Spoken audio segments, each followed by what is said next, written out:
معراج عروج سے ہے۔ عروج کے معنی بلندی، تو معراج کے معنی بلندی کا آلہ، بلندی کا زینہ، یعنی سیڑھی جس پر بندہ چڑھتا جائے تو بلند ہوتا جاتا ہے، یہ ہے معراج۔ اب سوچنے والی بات یہ ہے کہ معراج کس کو ہوئی، کون اس رات کو بلند ہوا؟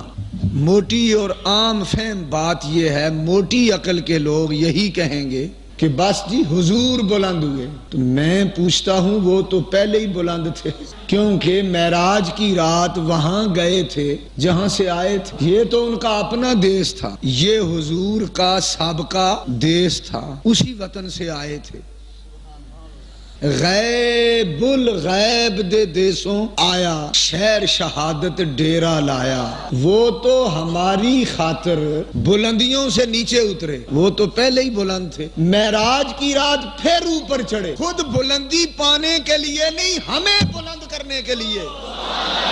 پھر یہ معراج حضور کو ہوئی کہ ہمیں ہوئی؟ دیر سے نور چلا، حرم تک پہنچا، سلسلہ میرے گناہوں کا، تیرے گناہوں کا، ہم سب کے گناہوں کا، کرم تک پہنچا، تیری معراج کہ تو لوح و قلم تک پہنچا، میری معراج کہ میں تیرے